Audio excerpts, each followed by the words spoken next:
¿Qué hay después de la muerte? Esta es la pregunta que ha perseguido al ser humano desde el inicio de los tiempos.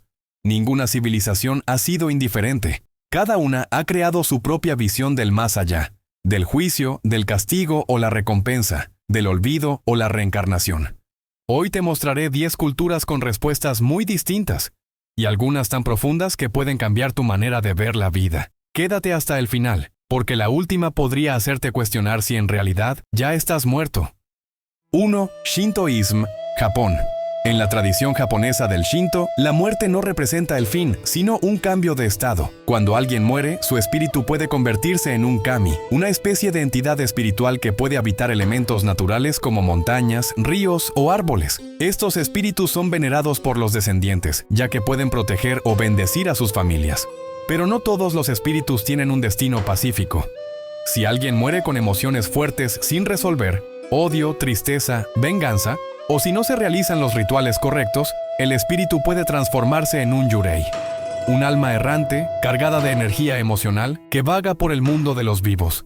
Son parecidos a los fantasmas en Occidente, pero con una fuerte presencia cultural en el folclore japonés.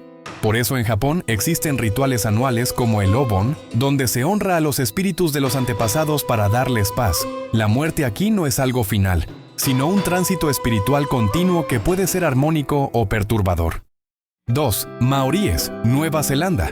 Para los maoríes, morir significa iniciar un viaje hacia el mundo de los ancestros. Según su tradición, el espíritu abandona el cuerpo y se dirige al extremo norte de la isla, a un lugar llamado Cape Reinga. Ahí, un árbol sagrado marca el sitio donde las almas se lanzan al océano para reencontrarse con sus antepasados.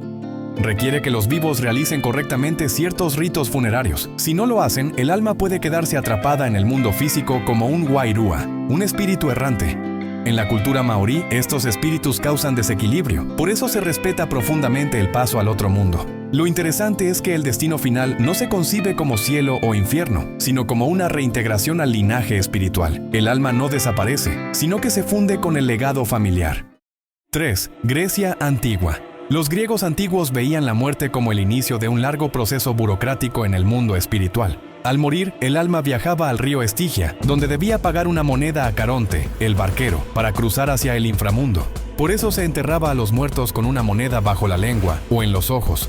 Una vez cruzado el río, el alma llegaba al Hades, donde era juzgada. Si había sido virtuosa, iba a los Campos Elíseos, un lugar de descanso y belleza. Si había cometido crímenes o actos deshonrosos, era enviada al Tártaro, un sitio oscuro y doloroso donde sufría castigos eternos, reservado para las almas más perversas. Esta visión del más allá influyó durante siglos en la cultura occidental. La idea de que la muerte no borra tus actos, sino que los amplifica. 4. Aztecas. La cosmovisión azteca era completamente distinta. No importaba tanto cómo viviste, sino cómo moriste. Los que morían en batalla, durante el parto o sacrificados, eran considerados héroes y ascendían al sol para acompañar a los dioses. Quienes morían por rayos, enfermedades como la lepra o ahogados, iban al Tlalocán, el paraíso del dios del agua. Pero la mayoría de las personas, al morir de vejez o enfermedad común, emprendían un largo viaje hacia el Mictlán, el inframundo. Este trayecto duraba 4 años y tenía 9 niveles, cada uno con desafíos como ríos de obsidiana, montañas que chocan entre sí o vientos que desgarran la piel. 5. Antiguo Egipto. Para los egipcios, el alma humana estaba compuesta por distintas partes. Al morir, el Ba, alma móvil, y el Ka, energía vital, comenzaban su viaje hacia el juicio final. En el Salón de la Verdad, el dios Anubis pesaba el corazón del difunto en una balanza frente a la pluma de Maat, símbolo de la justicia. Si el corazón era más liviano que la pluma, el alma era pura y accedía a los campos de Yaru, una versión celestial del Egipto ideal. Pero si pesaba más por sus pecados, el monstruo Amit, parte león, cocodrilo e hipopótamo, devoraba el corazón, condenando al alma al olvido eterno. No había infierno, sino desaparición absoluta.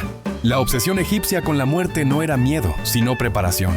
Todo su arte, su arquitectura y sus textos estaban enfocados en asegurar que el alma pasara el juicio. 6. Hinduismo. En el hinduismo, la muerte no es el final, sino una estación más dentro del ciclo de reencarnaciones llamado samsara. Cada vida es una oportunidad para mejorar tu karma. Según tus acciones, emociones y pensamientos, renaces en una forma distinta. Puedes regresar como un sabio, un animal o incluso descender a mundos de sufrimiento. El objetivo no es vivir eternamente, sino liberarse del ciclo. Alcanzar el moksha significa fundirse con Brahman, el alma universal, y liberarse de todo deseo, dolor o individualidad. Esa es la verdadera paz, más allá del cielo o el infierno. 7. Budismo tibetano. El budismo tibetano es muy específico sobre lo que ocurre después de la muerte. Según el libro tibetano de los muertos, el alma entra en un estado intermedio llamado bardo, que dura hasta 49 días. Durante este tiempo, el alma ve luces, visiones, deidades, y todo depende del nivel de conciencia que tenía en vida. Si el alma reconoce estas visiones como ilusiones de su propia mente, puede alcanzar el nirvana y liberarse. Pero si cae presa del miedo, el deseo o la confusión, renace nuevamente, según su karma. Es una especie de examen espiritual sin maestro, sin instrucciones, sin margen de error. 8. Cultura vikinga. Para los vikingos, la muerte honorable era la muerte en batalla. Los guerreros que caían luchando eran elegidos por las valquirias y llevados al Valhalla, donde pasaban la eternidad combatiendo y celebrando junto a los dioses, preparándose para el Ragnarok, el fin de los tiempos. Pero no todos eran elegidos. Los que morían de vejez, enfermedad o cobardía eran enviados a Hel, un lugar sombrío gobernado por la diosa del mismo nombre. No era exactamente un infierno, pero sí un sitio frío, donde no había gloria, ni cantos, ni batallas. La muerte no era un castigo ni una recompensa automática, era un reflejo del honor personal. 9. Cristianismo. En el cristianismo, tras la muerte, el alma es juzgada por Dios. Si ha vivido según la fe y los mandamientos, va al cielo, donde disfruta de la presencia divina por la eternidad. Si ha vivido en pecado sin arrepentimiento, se condena al infierno, un lugar de sufrimiento eterno, lejos de Dios. Algunas ramas del cristianismo, como el catolicismo, incluyen un estado intermedio llamado purgatorio, donde las almas se purifican antes de entrar al cielo. Es una especie de sala de espera espiritual, no permanente, pero tampoco placentera. Lo importante aquí no es solo la acción, sino la fe. 10. Ciencia y teorías modernas.